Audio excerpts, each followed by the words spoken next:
LED, 25 años de innovación, calidad y servicio.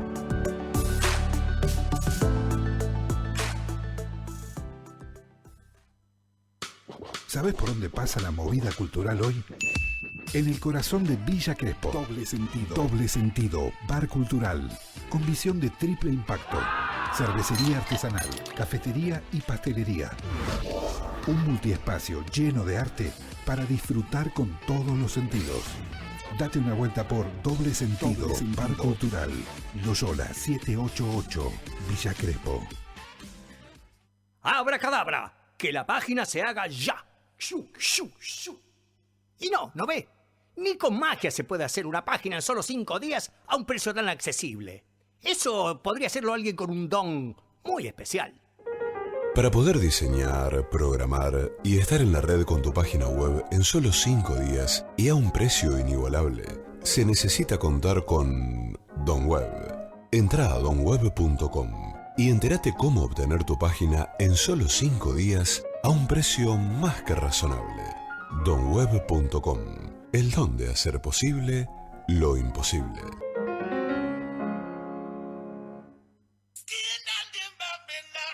GPS Audiovisual Radio. Todos los miércoles a las 19 horas. El protagonista es el cine argentino. En la mirada de Julia Montesoro. Un programa con perspectiva de género que nuclea la industria cinematográfica del país.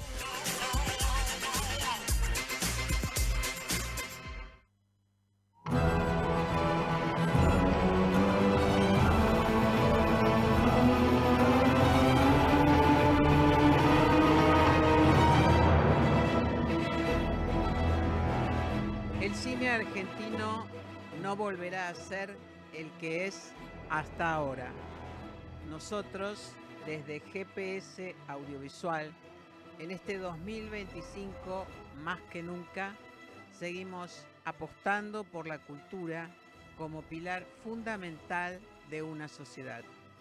Una cultura que sea plural, libre, accesible, diversa, y que utilice los recursos del Estado para su desarrollo. Bienvenidos a GPS Audiovisual Radio, con la producción periodística de Norberto Chap, la conducción de quien les habla, Julia Montesoro, en los controles Gonzalo Sorais y en la operación técnica y en la dirección artística Jessica Bernardú. Vamos ya a nuestros contenidos de hoy. Estamos en comunicación con un importante director con el que vamos a dialogar en pocos minutos. Y bueno, empezamos entonces esta nueva emisión de GPS Audiovisual Radio, siempre con todas las novedades del audiovisual argentino. En este caso vamos a estar en comunicación directa con Uriel Sokolovic, que es director de un impactante documental argentino que se va a estrenar en los próximos días y que, bueno, recomendamos muy fervorosamente tener en cuenta, verlo y sobre todo reflexionar sobre lo que plantea. Llega entonces a los cines argentinos 7.10 Sur Rojo, el impactante documental dirigido por Uriel Sokolovic, después de su presentación en el Marché du Film del Festival de Cannes y en el Bafisi. 7.10 Sur Rojo, ese es el título, es una producción de Aleph Media y la Fundación Norma y Leo Bertein, con la coproducción de Club Media y el apoyo de la Fundación Taeda y Arco Libre. Y desde el viernes 6 se va a exhibir los viernes y sábados en el cine Atlas de Patio Bullrich. Estamos con su director, Uriel Sokolovic. Muchas gracias por acompañarnos y muy bienvenido, Uriel. ¿Cómo estás? Muchas gracias, buenas noches y gracias por la convocatoria. Bueno, en estas muy pocas horas quedan para el estreno comercial de tu película que ya se vio en el Bafisi, que ya pasó también por Cannes. ¿Qué te motivó a hacer esta película, Uriel?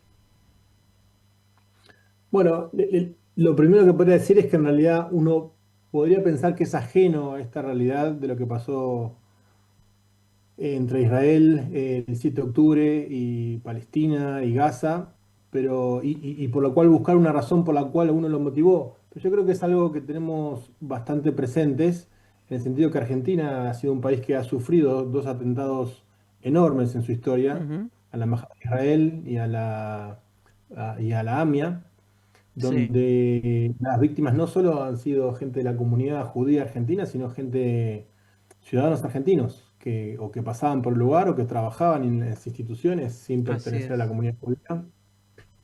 Con lo cual creo que nada, somos un país que creo que todavía no aprendimos la lección de que esto que pasa miles y miles de kilómetros en otro lugar, cuando se trata de actos de terrorismo, esta vez le tocó a la población del sur de Israel, pero le ha tocado a la Argentina, le ha tocado en otros lugares del mundo ser víctimas de estos atentados injustificados, y acá es donde hay que separar cuando uno defiende una causa, como puede ser la causa palestina o otras causas en el mundo. En ningún momento la violencia y el terror es la solución o el camino para defender sus ideas o sus convicciones. Entonces, y menos con estos actos que han sido barbaridades, atrocidades y demás. Entonces, lo que me motivó es, en lo personal, bueno, es una historia que me toca en todo sentido. Eh, Creo que mi tarea de documentalista, si bien me dedico generalmente a temas que tienen que ver con conservación, naturaleza y demás, no escapo a las temáticas sociales. He intervenido y trabajado en otros documentales Ujú. con un compromiso social importante. Y este lo consideré algo sumamente importante porque a partir del 7 de octubre lo que se dio es un antes y un después en esta historia. Eh, y creo que falta mucha, pero mucha información y profundidad en la información cuando llegan las noticias. Entonces creo que este documental buscaba o procuraba traer esa información con un poquito de profundidad en las 2 horas que dura, porque la verdad que uno quisiera que dure mucho más, y traer información y titulares que estos que no suelen estar en los medios de Ujú. comunicación, ya sea los que uno puede leer acostumbradamente u otros. Y bueno, la intención de esto es traer un poquito de luz a un conflicto que es súper complejo, que hay muchas y muchas capas donde se puede empezar a levantar y a ver qué ocurre, por qué ocurre, quién es quién, cuándo se originaron los primeros enfrentamientos, cuál es la historia del Estado de Israel como tal, cuál es la historia de Hamás, de dónde viene cada uno. Bueno, hay un sinfín de cosas y el documental lo que tiene es un enfoque que creo me parece lo interesante, que es que le da un enfoque argentino y latinoamericano, porque muchas de las víctimas que ocurrieron el 7 de octubre fueron víctimas latinoamericanas, que o Ujú. bien vivían en Israel porque habían emigrado, o bien circunstancialmente estaban en Israel o en el festival de música como fue el Festival de Nova, o trabajaban temporalmente en alguna comunidad. Y como sabrán, o los que no, hay más de 19 nacionalidades de víctimas del mundo, Ujú. digamos. De vuelta, Solo en ese día, en ese atentado. Este, cuando uno piensa que fue un atentado contra Israel, contra la comunidad judía de Israel, bueno, evidentemente eso no fue porque si no, no tendríamos tantas víctimas de distintas nacionalidades. A nadie se le preguntó cuál era su religión, qué es lo que pensaban, qué ideales defendían, sino simplemente se los eliminaba, se los tomaba de rehenes, se los decapitaba, se los violaba. Entonces lo que se buscó como objetivo era otro. Bueno, un poco esto es la motivación personal, traer Ujú. un poquito de luz y que vea el documental, por más que tenga convicciones profundas sobre lo que tenga, se le abra un poco la cabeza y empieza a ver matices a las posiciones que cada Ujú. uno puede tener. Bueno, debo decir que a mí mucho de esto que vos estás describiendo me ocurrió. Me enteré al verlo, me enteré de aspectos de cómo se formó el Estado de Israel e incluso cuestiones sobre la propia Palestina que desconocía totalmente. Y bueno, en ese sentido es muy ilustrativo y me parece que es un aporte muy interesante para salir del cliché, ¿no es cierto? La culpa la tienen los palestinos, la culpa no, la razón la tienen los israelíes. Me parece que eso es como poner en un, si me disculpas el término, ¿no? Poner en un River Boca un tema que evidentemente es mucho más profundo y que además en el documental mismo hay un momento en que alguien reflexiona sobre el intercambio que hubo hasta no hace mucho tiempo entre los ciudadanos de ambos lugares. Colaboración, ¿no es cierto? Entonces esto también es muy llamativo, sobre todo para los que vivimos, como vos decís, ¿no? En un lugar del mundo que nos parece ajeno todo esto y sin embargo lo tenemos tan cerca, ¿no? Ahora, Sí, sí. sí. No, como decís, hay muchos datos que la gente desconoce. Ujú. La población de Israel, de más de 2 millones de personas, son árabes. O sea, el 20% de la población que vive en Israel y son ciudadanos israelíes son árabes. Algunos son árabes palestinos y otros de otros orígenes. Una población de 20.000 gazatíes entraba a diario a trabajar a Israel, hasta el 7 de octubre, obviamente, luego eso se cortó. Y esta población de Israel del sur era justamente la que más trabajaba en pos de una solución de dos estados, en un reconocimiento del pueblo palestino por tener su propio país, sus condiciones de salud, sus condiciones de higiene, de desarrollo, y que es al revés, que Hamas, quien está desde el 2006 en Gaza gobernando, es quien no se ocupa de su población. Ujú. Hay gente que fue decapitada, quemada viva, que eran quienes llevaban a los palestinos a los hospitales a sus tratamientos, gente que trabajó por la paz con mujeres palestinas, como Vivian Silver, que fue quemada viva en su casa. Entonces, digamos, hay gente que cuando opina desconoce todas estas cosas que pasan y el documental trae un poquito esto, como decía, información. Ahora, a casi 60 días de la presentación aquí en el Bafisi, en el marco del Festival de Cine Independiente Porteño, ¿qué nuevos significados le encontrás vos al documental, a la película? ¿Se te resignificaron algunas cosas? Digo, a partir del contacto con el público, de estas experiencias. Bueno, sí, en varias situaciones puedo decir que sí. Primero que tras terminar el documental yo sigo por lo menos informándome a diario, es un tema que sigue evidentemente todos los días o con Mm, semanas o tras meses con noticias. De hecho hay 59, perdón, 58 rehenes que continúan ahí. Cuando terminamos el documental había 59, solo uno fue liberado. Constantemente hay nuevas informaciones y idas y venidas sobre el conflicto. Y con quien me encuentro, a veces con buenas charlas, a veces con posiciones más encontradas, pero generalmente el que ve el documental primero, el que no opina sin ver el documental, el que ve el documental entiende que, digamos, que esto, que es un lugar donde se abre un diálogo y se abre información que desconocían, y mucha gente lo que pide y solicita es que el documental, más allá de su circuito de festivales que va a recorrer, o más allá de circuito de sala de cine convencional o tradicional, que sea un documental que pueda estar en ámbitos educativos, formativos, fuera de la comunidad o del circuito comunitario. Por ejemplo, ayer hubo una función benéfica donde el público era comunitario o extracomunitario y fueron gente del ámbito judicial, que nada, que siguieron las noticias con los titulares de diarios y demás, pero nunca se metieron a ver 2 horas de información, 2 horas de lo que pasó el 7 de octubre, 2 horas que incluyen la previa del 7 de octubre y las consecuencias que hubo no solo en la región, sino en distintos lugares del mundo con el antisemitismo. Entonces creo que en cada lugar que me encuentro suele ser el comentario, esta película tiene que ser vista. ujú. De vuelta, fuera del circuito de festivales, fuera del circuito de sala de cine, que es un público reducido. Entonces estamos trabajando en eso, en tratar de que esta película llegue a más personas. Y mientras llegue a más personas con desconocimiento, mejor aún. Ujú. Sí, sin duda. Ahora, ¿tuviste en algún momento la idea o la tentación, si querés, de convertirlo en una serie, ese material? Ahora que se habla tanto de las series, las plataformas, bueno, quizás todavía está abierta esa posibilidad, no sé, te pregunto. Sí, siempre como cuando hablamos de un producto audiovisual, el formato en el que uno lo hace se adapta, bueno, a quién lo solicitó o los recursos que uno tiene. Lo que sí uno encontró que esta temática, 2 horas que parecen ser mucho, terminan siendo poco.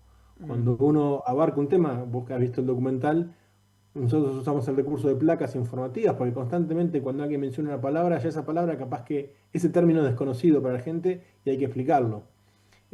Obviamente, capaz que esa explicación venía con el testimonio de la persona, pero eran 2, 3 minutos más de desarrollo de esa persona. Vas sumando 8 o 10 testimonios y estás 40 minutos más. Entonces, la serie lo que te permite es formatear de distintas maneras una problemática como fue el atentado del 7 de octubre y abrir muchos más ejes.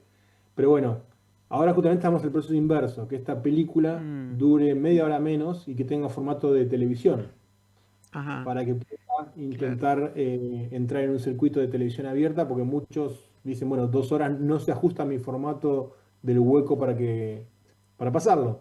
Entonces, Ujú. como decís vos, podría tener tranquilamente un formato de serie, porque la información está y los testimonios dan para ello, pero a su vez ahora vamos al camino inverso de que sea un producto para televisión, para que también sea Claro. una vía para que la gente la pueda ver. Claro, bueno, eso me parece que también es un recurso muy inteligente porque, digámoslo, no todo el mundo tiene una plataforma disponible en su casa, ¿no? Entonces, la televisión abierta sí, tiene una llegada mucho más amplia en ese sentido, ¿no? Supongo que lo estarás pensando en esos términos, digo, la difusión también. Sí, es por la difusión y es por de vuelta, porque hubo mucho interés. La producción la hicimos con la gente de la Fundación Norma y Leo Wertheim, que a su vez están en vinculación con DirecTV. Entonces DirecTV también está interesado en que este documental se pueda mostrar. Pero bueno, obviamente hay después temas técnicos que tienen que ver con la duración y cómo se ajusta a un formato televisivo. Así que estamos Ujú. trabajando a ver si podemos hacer una versión de 90 minutos. La última escena del documental, ¿es realmente la última que filmaste? ¿Sentiste que ahí terminaba el rodaje y empezaba otra etapa? ¿O no, no es No, así? en el momento que filmé esa escena, eso es esta escena que hace referencia para la gente que no ha visto la película o que la ha visto pero no se acuerda, es una plaza en Israel, es la plaza Dizenhof, y es una fuente de agua donde hay un homenaje a las víctimas y la gente obviamente va a la plaza, obviamente para honrar a las víctimas, pero a su vez es una plaza como de cualquier ciudad donde van familias a pasar un rato, hay sillas, van los chicos a jugar con sus monopatín, sus bicicletas, y es una imagen de una niña con su monopatín, su padre persiguiéndola, en el buen sentido, cuidándola. Y es un poco esto de la mezcla que la vida sigue, pese a toda esta tragedia que ocurrió el 7 de octubre, y que incluso la vida en Israel sigue, digamos. Eso es Mm, algo que nos cuesta entender, eh, de cómo se vive en una región y en un conflicto donde mientras estamos hablando nosotros, capaz que suena una sirena y tenés que ir a un refugio en 15 segundos para cuidar tu vida. Termina ese momento y volvemos a la transmisión de tu programa, porque la vida continúa. ujú, Así es como ujú. así es como se vive en esa región. Entonces, esa última escena, de alguna manera, la fuimos descubriendo a medida que íbamos editando el documental. Buscamos un cierre con una niña también, porque la que está hablando es una madre y le está Ujú. dando mensaje a su hijo. Entonces creo que es una mezcla de emociones, creo que el documental lo que busca en el final es buscar la fibra emotiva en cada persona y con un mensaje contradictorio, porque el final es muy triste, digamos, en el sentido de lo que ocurre, y a su vez el mensaje de fortaleza a la madre de cómo le habla a un hijo, de que pese a todo lo que pasó, de pese a que su hermana no la va a ver nunca más, hay que apostar a seguir, digamos, creyendo en los valores humanos, en la vida, no en la venganza, sí en la memoria, pero no en la venganza, y en no inculcar el odio. Pese a todo lo que uno ve en el final del documental, que es Ujú. triste y no hay un final feliz. Entonces, creo que la imagen esa ayuda de alguna manera a generar emoción en la gente, una emoción encontrada, pero positiva de alguna manera. Tu compromiso con el tema, bueno, desde ya que lo tenés por cuestiones muy directas, pero ¿con la película está saldado ya o pensás continuar buscando otras maneras de hacer llegar esta realidad, esta historia al público? No, esa es una buena pregunta. No, no, la película cierra un ciclo en lo que fue duro hacerla, duro armar este gran rompecabezas de cómo configurar toda esta información, imágenes, testimonios, pero no, al día siguiente que se concluyó, empezó toda esta otra tarea que es cómo llevarla adelante y que la gente la pueda ver. Ayer pasé por esta función benéfica y hablé 5 minutos en la previa. Tenemos invitaciones para hacer las funciones en un colegio o para hablar con la película vista. A nivel federal también hay muchos interesados en que la película recorra. Y de vuelta, y más allá de la película, nada, esta película es una herramienta más. Continuamente yo sigo pendiente del tema y creo que ya excede lo que pasó el 7 de octubre. Creo que el problema del antisemitismo es gigante, y hay que desglosarlo para entender por qué ocurre, digamos, quién es antisemita por convicción, quién está repitiendo un eslogan, quién lo hace digamos, para encajar en algo. Entonces, me parece que esa tarea nunca termina. Entonces, esta película además es una herramienta para que si alguna vez y me pasa y le digo, che, ¿puedes ver esta película y después volvemos a hablar? Así como uno antes recomendaba un libro, ¿podés leer este libro? ¿Podés ver una serie? No sé. El mundo ha cambiado mucho, la gente solo ve un TikTok que dura 1 minuto o un video en Instagram y se informa de esa manera. Y es válido, porque yo muchas veces me informé de esa manera. Lo que digo es que a veces el interlocutor de a quien uno escucha, es difícil esa validación. ¿Desde dónde habla? Digamos, ¿con qué conocimiento? ¿Es verdad lo que está diciendo? ¿No es verdad? Entonces, de vuelta, creo que es una tarea que nunca va a terminar.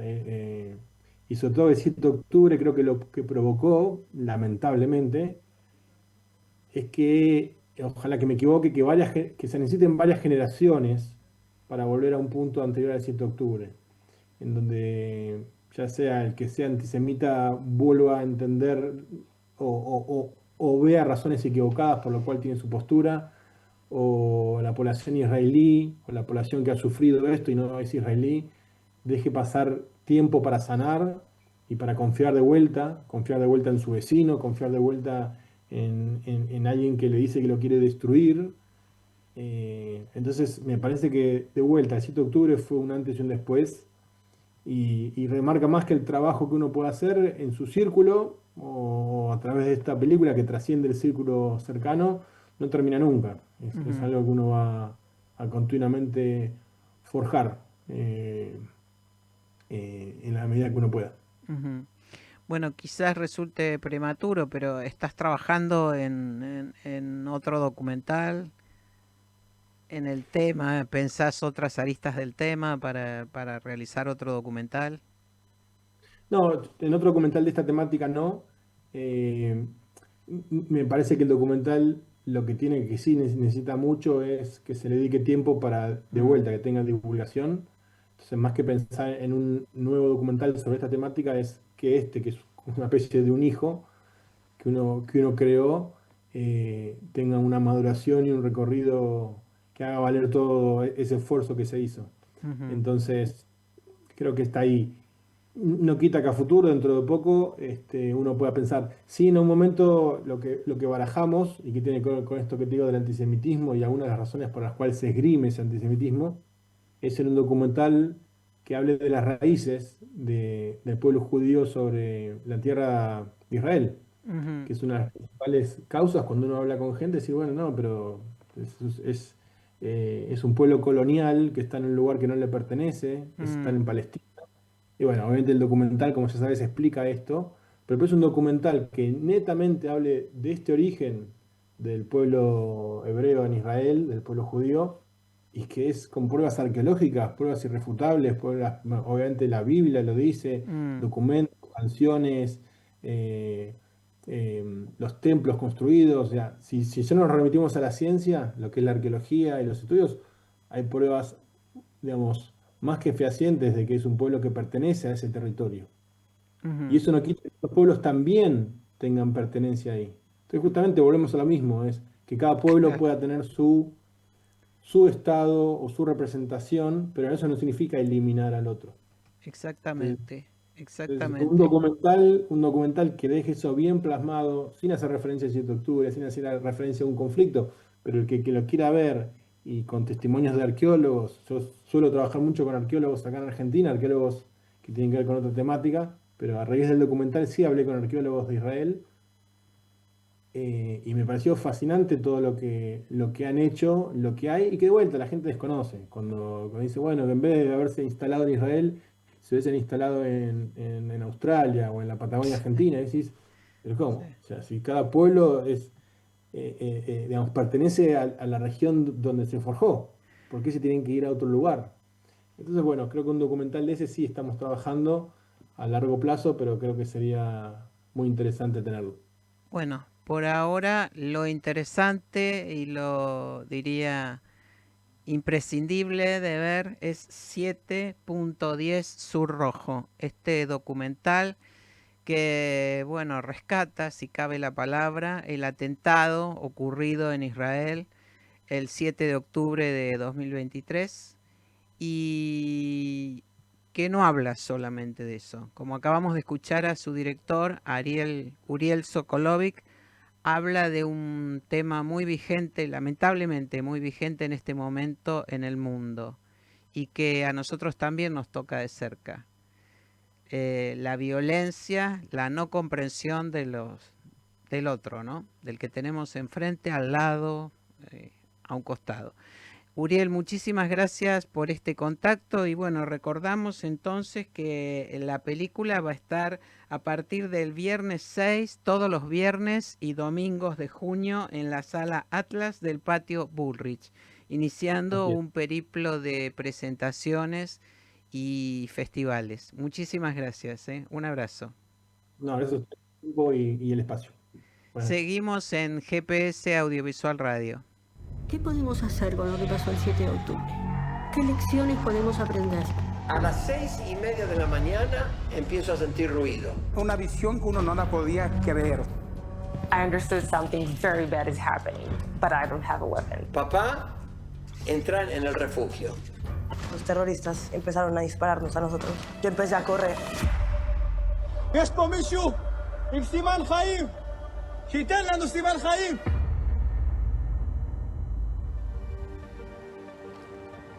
אי אפשר יותר. אי אפשר להמשיך יותר בלי אופק מדיני. אנו קוראות לאחיותינו הפלסטיניות בעזה. הצטרפו אלינו וקראו למנהיגים שלכן. די, גם לכן מגיע שקט וביטחון. Quiero que aprendamos a vivir uno al lado del otro.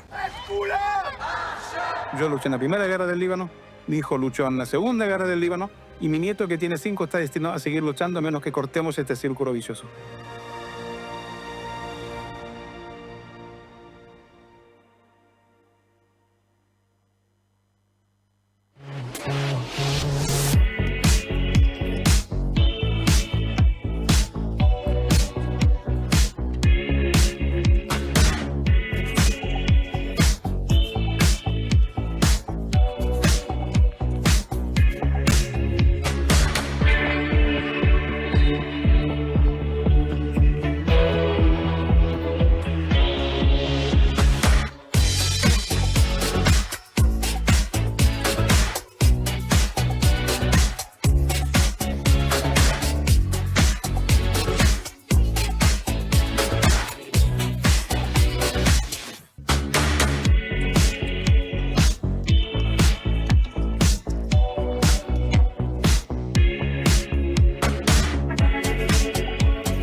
Antes, si yo sentía amor por ella, le cantaba una canción a ella que hable sobre el amor. Y ahora que no está ella, la música como que por rato se siente un poco vacía.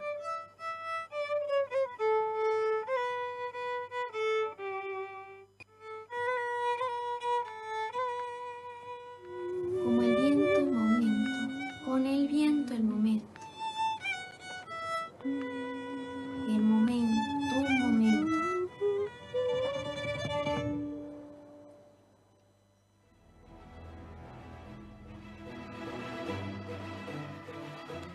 El Festival Internacional de Cine de las Alturas cumplió 10 años y su productora general, Jimena Muñoz, tuvo la responsabilidad de estar a cargo del desafío.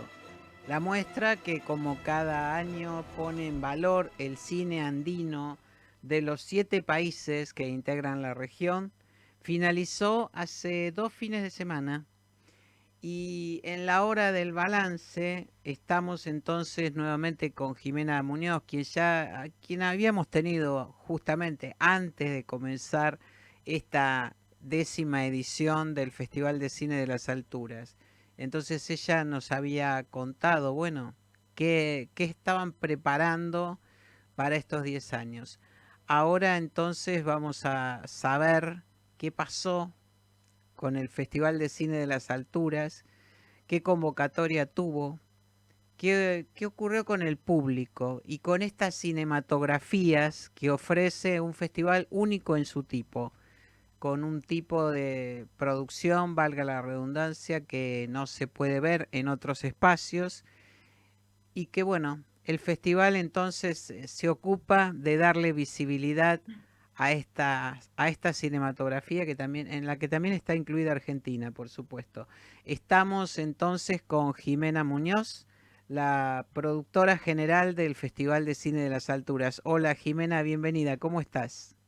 Hola Julia, hola GPS, ¿cómo están? Bueno, aquí, ¿qué tal estuvo esa 10ª edición?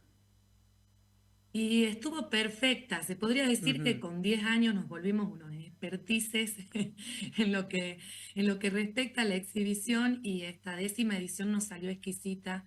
La verdad que más de 20.000 personas pudieron disfrutar de las salas, del domo, del encuentro con el público, con Francella, de lo que fue el cine móvil y los recorridos a lo largo y ancho de la provincia. Así que estamos contentos con el impacto y con el trabajo que se hizo. Ujú. Bueno, vos, ¿qué imaginabas antes de llegar a estos 10 años y con qué te encontraste en estos 10 años del Festival de las Alturas? Y me encontré con un crecimiento exponencial, año a año fuimos creciendo. Pensábamos que era un festival pequeño al principio, y nunca quedó pequeño al final, siempre fue un gran festival con más de 90 o más de 100 películas. Este año tuvimos 120 proyecciones o producciones audiovisuales. Habla de este crecimiento que tuvimos a nivel regional en todos estos años, que algo que muy importante de esta edición fue tener 24 producciones u obras audiovisuales de Jujuy nada más, que años anteriores no habíamos tenido esa cantidad y calidad de películas y de producciones. Eso da cuenta de los resultados y del trabajo que hicimos estos 10 años, no solo con el fomento, con los laboratorios y con la exhibición que el festival viene desarrollando y viene fomentando en este crecimiento y en esta construcción que hicimos, ¿no? de posicionar Jujuy como este polo audiovisual regional andino, con esta característica, ¿no? de esta identidad andina que le damos al cine, y revalorizar esta identidad también nos permitió ser el único en la región, darnos cuenta de que es un importante espacio para los directores y directoras de toda esta parte del continente. Esta edición muchos se autoconvocaron a participar, a venir, a vivir el festival, que eso también fue de gran impacto. Poder ver en los halls de las salas de cine personas armando la agenda para poder ver todas las películas del festival. Ese era el sueño de la primera edición, por lo menos el mío, que llegar a ver, como en el Festival de Mar del Plata, que la primera vez que fui me impactó muchísimo, ver que las personas armaban agenda para no perderse absolutamente nada, destapen las películas, y bueno, creo que esta 10ª tuvo esos pequeños detalles que dan cuenta del crecimiento y de un compromiso que tiene el gobierno de la provincia de Jujuy de darle esta continuidad también a estas políticas de Estado. Creo que el festival también ha aportado a que el Instituto de Cine de la provincia, que está funcionando hace 2 años, tenga un mayor impacto y prestigio en lo que es la Argentina. Así que estamos satisfechos con el resultado de esta edición, sobre todo. Es una década de mucho trabajo y ese trabajo ha tenido resultados muy positivos. ¿Qué fue lo que, de todos los desafíos que tuviste que asumir, bueno, con el equipo, ¿no? Que es bastante grande también, el equipo que trabaja en el Festival de las Alturas. De los desafíos que a priori pensabas que tenías que asumir en esta 10ª edición, ¿cuál de ellos fue el que más te impactó al ver plasmado ese desafío? El lograr tener producciones y obras audiovisuales de directoras y directores de la provincia.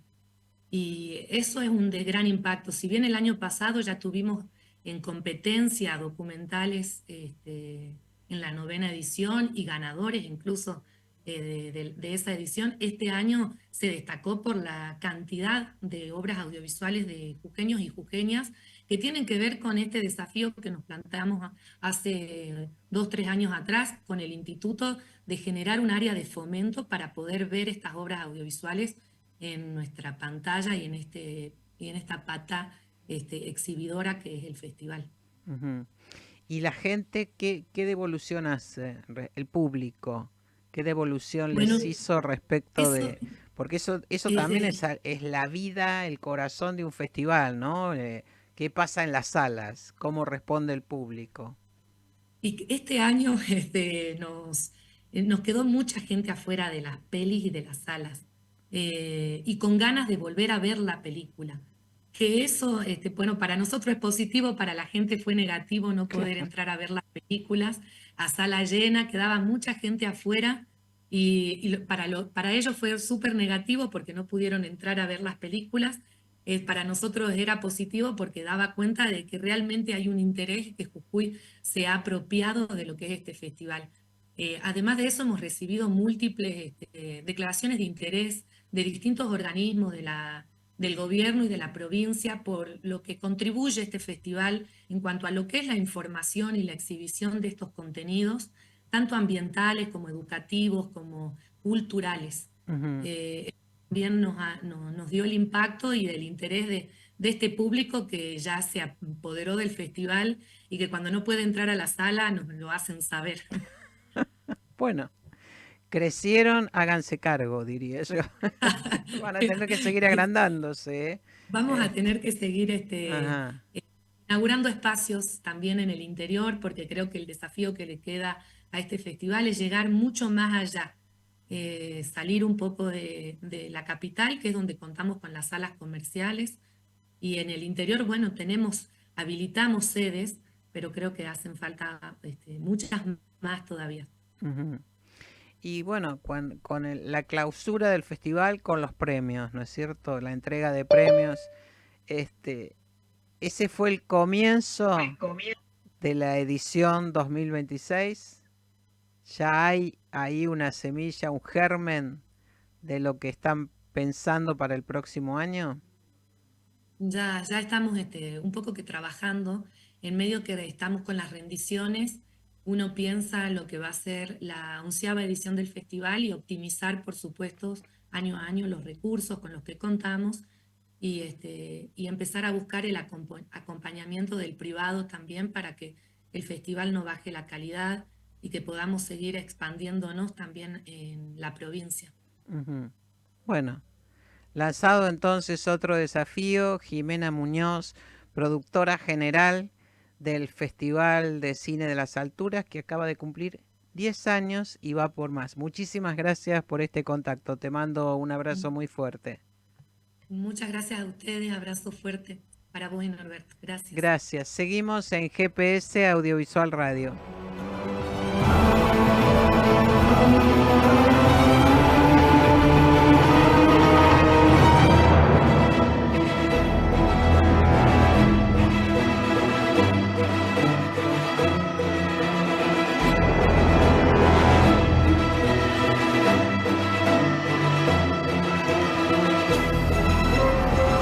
Matías Desiderio coprotagoniza Gatillero, el thriller suburbano y marginal inspirado en hechos y personajes reales, que con dirección de Cris Tapia Marchiori y con protagónicos de Sergio Podeley y Julieta Díaz, va a llegar a las salas de todo el país el jueves 12.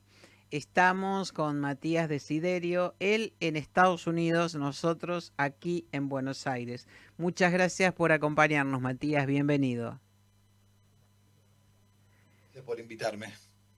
Bueno, es un placer recibirte. ¿Qué te inspiró y qué te entusiasmó para asumir este rol en Gatillero, para participar en esta película? A ver,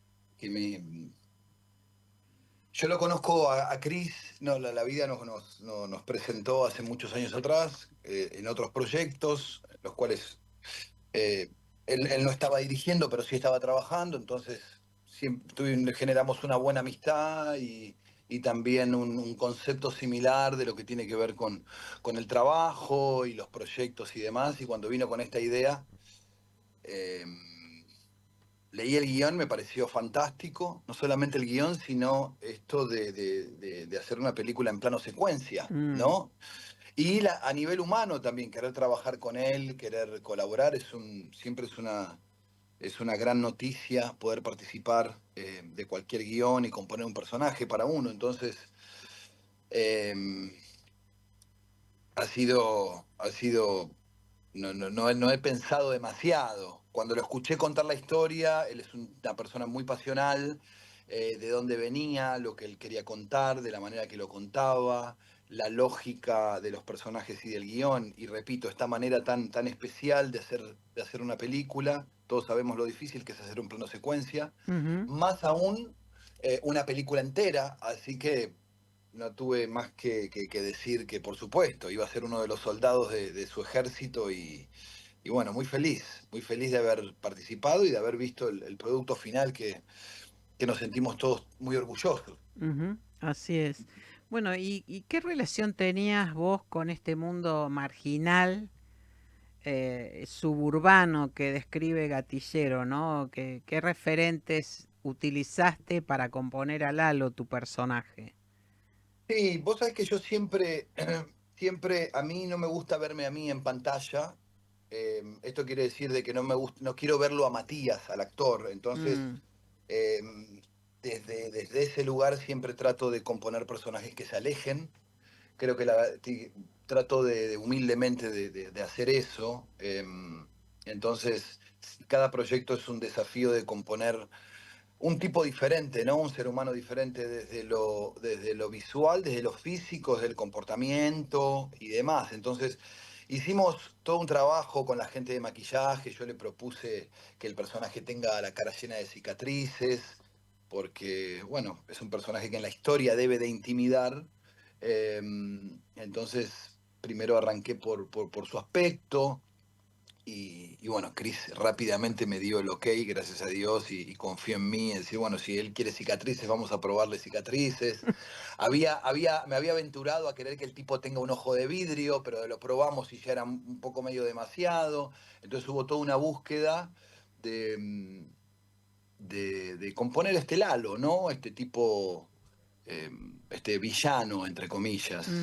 Y en lo personal yo me crié en los barrios. Yo tuve mucha libertad desde pequeño. Eran otras épocas también, ¿no? Sí. Antes los chicos podíamos jugar en la calle, en la vereda, hasta la hora antes de ir a cenar. Entonces la mamá de uno lo dejaba ir a jugar a la esquina o al fútbol o al parque, cosa que no sucede ahora con nuestros hijos. Yo ya tengo un hijo de 20. Pero entonces esa inquietud mía me ha hecho deambular por muchísimos barrios y por muchísimas situaciones en todo tipo de barrios. Yo me he criado en varios barrios porteños, como Mataderos, he pasado por Belgrano, he pasado por Caballito, por Villaluro. Entonces me he nutrido mucho de lo que tiene que ver algunos barrios, entre comillas, marginales, le podemos llamar o no, o más barriales. Tuve mi época también de rebelde adolescente. Entonces, bueno, uno ha visto de todo. Y me focalicé en un personaje que conocía que se llamaba El Gitano, que generaba mucho temor en el barrio, en Mataderos, y el tipo aparecía ahí por la esquina y había tenido un par tenía la cara llena de cicatrices y había tenido ahí un par de acontecimientos, era un tipo muy, muy violento y explosivo, y nosotros que éramos más jovencitos, tendríamos 15, 16, 17, aparecía el tipo por la esquina y un tipo ya de 30, que le había pasado, había salido a estar preso y demás, y bueno, ese fue una especie de motivación inicial. Después, bueno, después un poco la creatividad y uno le va poniendo cuestiones de uno, ¿no?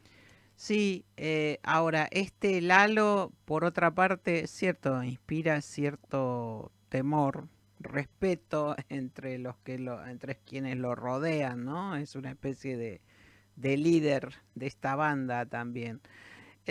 Pero hay algo de verdad en ese personaje. Digo, uno cree, se la cree con este tipo. ¿Eso cómo Bueno, lo gracias. lográs? Gracias, porque esa es la idea. Es la idea. Nosotros los actores, y lo digo con mucha humildad, lo que intentamos hacer es crear seres humanos. Uno de repente tiene que interpretar una realidad, usar una ropa que no es suya, usar un corte de pelo que tal vez no le gusta, andar arriba de un auto o meterse en una casa que no es la de uno y plantarse en una realidad que no le pertenece, ¿no?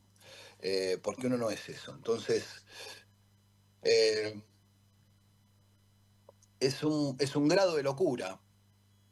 Yo creo que tiene que ver, no hay una respuesta a eso. Es juntar todos los elementos y hacer con todos esos elementos un mismo movimiento. Y es un salto al vacío, ¿no? Es jugar realmente a que sos otra persona y no solamente jugar, sino creértelo. Es de la misma manera que cuando uno es chico sale a jugar a la esquina y agarra un palo en la esquina, una varita, y está jugando que es un guerrero, y en ese momento es un guerrero, ¿no? Hay una Sí, cosa sí. cuasi infantil y delirante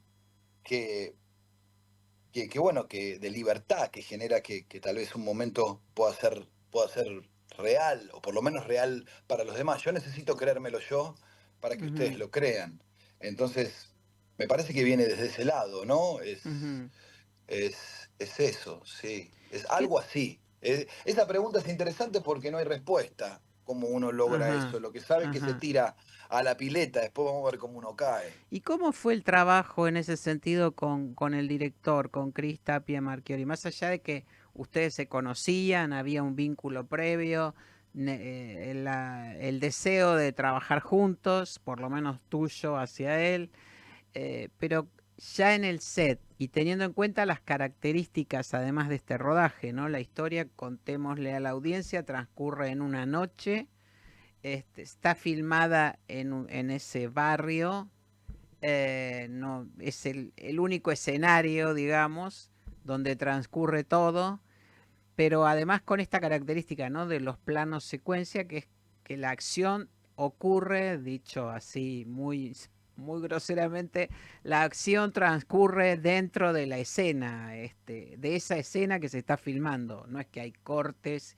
Y ¿cómo Claro, fue ese exactamente. trabajo El, entonces el- con el, Chris y... eh, fue contémosle a la gente que un plano secuencia es un plano, como bien vos dijiste recién, es un plano sin corte, con lo cual no hay corte. Tiene una cosa cuasi prototeatral. Mm, Deja de ser el cine.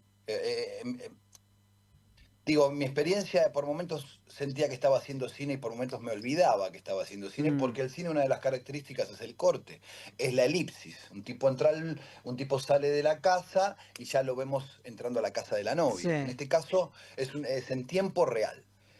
No tiene corte, sucede todo en esta locación maravillosa que es la Isla Maciel. Un beso a toda la gente que nos trató tan bien y tan humildemente en esa isla, en ese barrio, en esa ciudad. Eh, entonces, digamos, la cámara arranca, venimos persiguiendo al personaje y el personaje de repente sale corriendo y se sube a un auto, y se baja, y se sube a una moto, y va sucediendo alrededor de esta isla, de toda esta locación, los personajes van apareciendo y van saliendo. Entonces había escenas en las cuales, por ejemplo, uno entraba, tenía su escena con el personaje en cuestión, y capaz que volvía a aparecer a los 20 minutos. Y para aparecer a los 20 minutos, uno no tiene que desconcentrarse, tiene que pegar unas vueltas, hacer 4 cuadras más y girar a la vuelta porque la cámara te vuelve a tomar allá. Entonces eso era muy interesante, por eso digo que es como si fuese un gran escenario de un teatro, porque no tiene corte y vas a aparecer dentro de 20 minutos en otro lugar. Así que ha sido una experiencia para mí formidable, es otra manera de trabajar. Claro. Imagino también que muy conversada con el director, porque ahí no le puedes cerrar. No, se larga la toma y no le puedes cerrar, porque te matan. Claro. Así que hay una responsabilidad y una cosa muy milimétricamente estudiada, porque uno trabaja no solamente para la escena, sino también para la cámara, más que nunca, o hasta para las sombras, o hasta yo tengo una escena que voy en un auto que básicamente dura casi media hora, desde que arranco y salgo de toma.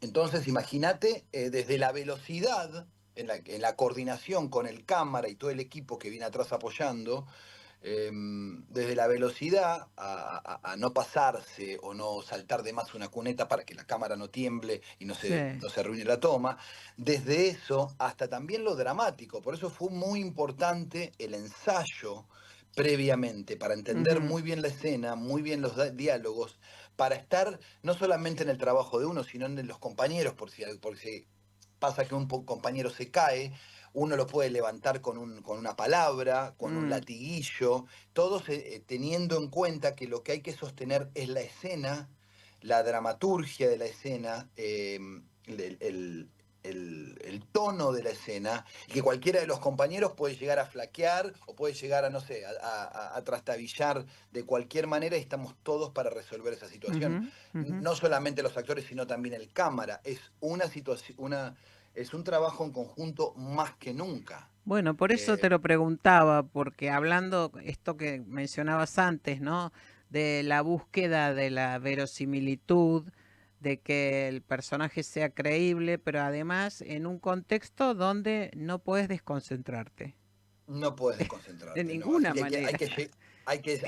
Llegamos con mucho ensayo, fueron varios días de ensayo, después ensayamos mismo en la locación todos los movimientos y el desplazamiento de todo el equipo en el recorrido que le tocaba a cada uno, y a partir de ahí trabajo grupal, de ir bien ensayado a la toma, y también un trabajo interno, de estar bien metido a la hora de que dan la acción, ¿no? O sea que realmente ha sido de mucho compromiso. Tuvimos la suerte de tener un equipo muy, muy capacitado. El elenco estaba muy comprometido también, desde Sergio, el protagonista, Mariano, todos. Todos los chicos que han trabajado de una manera maravillosa. Y también de la mano de un director que tiene bien claro las cosas que hace. Eso es fundamental, porque uno no deja de ser una pieza de una historia dirigida por un director, y la dirección es fundamental. Entonces, cuando vos miras a tu director y el director te dice, mira, vamos para acá, y lo tiene tan claro, y aparte sus bases y sus decisiones son lógicas y hace que uno confíe, es fundamental. Chris, no solamente que es un gran ser humano, lo quiero muchísimo, sino que también es un gran director, y también es un tipo que maneja muy bien la acción y el movimiento. Entonces ha sido muy de mucho trabajo, pero muy placentero a la vez, ¿no? Y ahora estás en Estados Unidos en vísperas de un estreno. Otro estreno. Yo estoy acá en Estados Unidos. Sí, estoy acá. Acabamos de estrenar hoy, que los invito a todos a ver, El ADN del crimen, la serie brasilera de Netflix, que está muy, muy bien, que la estrenamos hoy para todo el mundo.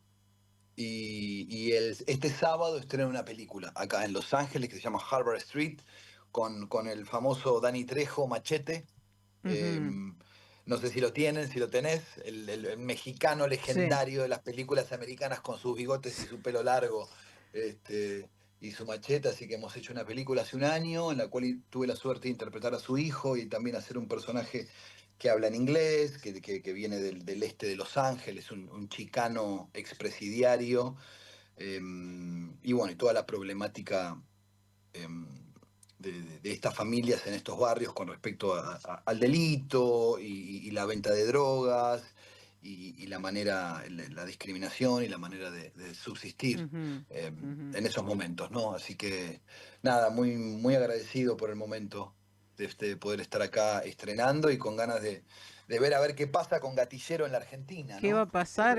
Pero vas a venir el estreno, supongo. Sí, voy a ir al estreno, estoy llegando a Buenos Aires, el mismo día, el lunes, temprano, así que la voy a buscar a mi madre, que también viene de Mar del Plata a Buenos Aires a acompañarme al estreno, así que ahí estaremos, por supuesto. Y también me parece un momento, es una celebración, ¿no? Vale decirlo que en el momento en el cual estamos pasando lo audiovisual argentino, bueno, el país en general, pero me voy a focalizar en lo que uno se dedica, ¿no? En el cine, las series y el teatro, todo lo que tiene que ver con las artes. Me parece que un estreno de estas características es una señal de que el cine argentino, pase lo que pase, vivirá y quiere vivir. Y que tenemos grandes historias, ¿no? Y que a pesar de que las cosas se compliquen o no, seguiremos contando historias. Y esta peli es una peli independiente que se ha transformado para mí en una pieza que tiene aroma a clásico en un futuro. Así que es celebrable de todo punto de vista, sobre todo en un momento como este que es muy difícil filmar. Es muy difícil filmar y tantos compañeros están sin trabajo y no solamente delante de cámara, sino atrás de cámara, ¿no? Nuestra industria está deprimida y bueno, y deseamos todos casi un milagro llegar a un estreno en este momento en la Argentina y después con tanto talento y bueno, con propuestas que realmente merecen tener el apoyo del público. Recordemos entonces que Gatillero, el film de Cris Tapia Marchiori, se va a estrenar el 12 de junio, o sea que estamos muy cerquita, y ahí vamos a tener la oportunidad de ver en pantalla a uno de sus coprotagonistas, Matías Desiderio, y bueno, también aquí en persona en Buenos Aires, porque ya nos adelantó que viene para el estreno. Matías, muchísimas gracias. Julia, ¿vas a ir al estreno? Sí, vamos a estar acompañando el estreno, así que... Bueno, entonces ahí nos vamos a saludar en persona. Ahí nos veremos. Bueno, te mando un abrazo muy grande, muchísimas gracias por este contacto. Muchísimas gracias a vos y gracias por el apoyo a todo lo que hacemos. Un abrazo para mí, nos vemos en el estreno. Gracias. Después de esta nota, entonces, con Matías Desiderio en los Estados Unidos y nosotros aquí en Buenos Aires, nos despedimos de esta nueva emisión de GPS Audiovisual Radio. Hasta la semana que viene, el miércoles próximo en vivo, aquí a las 19 horas, como siempre, en Radio Trend Topic. Y ya saben, como decimos siempre, pero hoy más que nunca, vean cine argentino. Y no se vayan porque ya llega Mala Noche. Hasta la semana que viene y gracias por acompañarnos.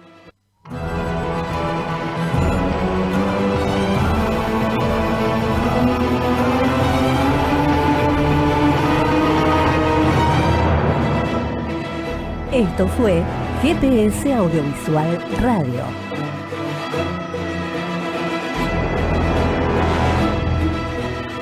Los esperamos el próximo miércoles a las 19 horas por Radio Trend Topic.